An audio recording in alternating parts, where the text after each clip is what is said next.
हमें कॉकरोच बताया जा रहा है, हम पावरफुल कॉकरोच है, हमें डर नहीं लगता। একটা আরশোলা কি কখনো একটা সরকারকে চ্যালেঞ্জ করতে পারে? শুনতে অবিশ্বাস্য, কিন্তু 2026 সালে ভারতে এমনই এক অদ্ভুত গল্প লিখেছে ককরোচ জনতা পার্টি। শুরুটা হয়েছিল ব্যঙ্গ আর সোশ্যাল মিডিয়ার মিম দিয়ে, কিন্তু কেউ ভাবেনি এই ব্যঙ্গ একদিন পরিণত হবে ছাত্র যুবকদের বড় আন্দোলনে।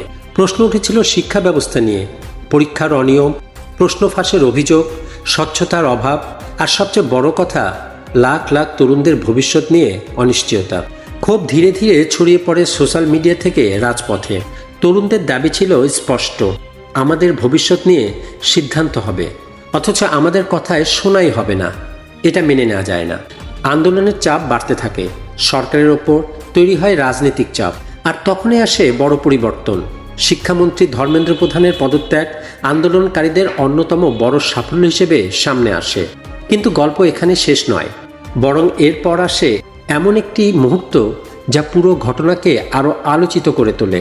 আন্দোলনের সময় কিছু শিক্ষার্থী প্রধানমন্ত্রী নরেন্দ্র মোদীকে নিয়ে আপত্তিকর মন্তব্য করেছিল, কিন্তু প্রধানমন্ত্রী নিজেই এক ভিডিও বার্তায় জানান তিনি সেই শিক্ষার্থীদের ক্ষমা করে দিয়েছেন। একজন প্রধানমন্ত্রীর এমন ক্ষমার বার্তা অনেকের কাছে ছিল সরকারের নমনীয়তার গুরুত্বপূর্ণ সংকেত। কিন্তু আন্দোলনকারীদের বক্তব্য ছিল শুধু ক্ষমা নয়, সমস্যার সমাধান চাই, অর্থাৎ ব্যক্তিগত বিরোধ নয়। তাদের মূল প্রশ্ন ছিল শিক্ষা, পরীক্ষা, চাকুরি এবং ভবিষ্যৎ নিয়ে।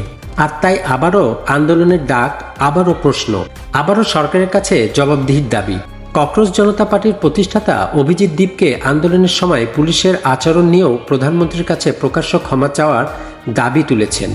এখন প্রশ্ন, এটা কি শুধু একটি ছাত্র আন্দোলন, নাকি ভারতের রাজনীতিতে একটি নতুন প্রজন্মের আত্মপ্রকাশ? কারণ এই আন্দোলনের শক্তি কোনো পুরনো রাজনৈতিক কাঠামো নয়, এর শক্তি সোশ্যাল মিডিয়া, এর শক্তি তরুণ প্রজন্ম, আর সবচেয়ে বড় শক্তি একটি প্রশ্ন করার সাহস।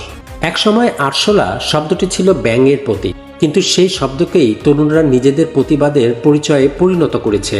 আজ 2026 সালের আগস্টে দাঁড়িয়ে তাই সবচেয়ে বড় প্রশ্ন, সরকার কি এই তরুণদের দাবি শুনবে, নাকি আবারও রাস্তায় নামবে নতুন প্রজন্ম? সময়ই তার উত্তর দেবে। তবে একটি বিষয় ইতিমধ্যে পরিষ্কার, তরুণদের কণ্ঠকে ছোট করে দেখা যায় না, কারণ কখনো কখনো একটি মিম, একটি ব্যঙ্গ, একটি প্রশ্ন হাজার মানুষের কণ্ঠে পরিণত হয়ে সরকারকেও উত্তর দিতে বাধ্য করাতে পারে। এটাই ককরোচ জনতা পার্টির উত্থানের গল্প। আর হয়তো এটা শুধু একটা আন্দোলনের গল্প নয়, এটা ভারতের নতুন প্রজন্মের নিজের ভবিষ্যৎ নিয়ে কথা বলার গল্প। পরিশেষে বলবো, তরুণদের কণ্ঠ চাপা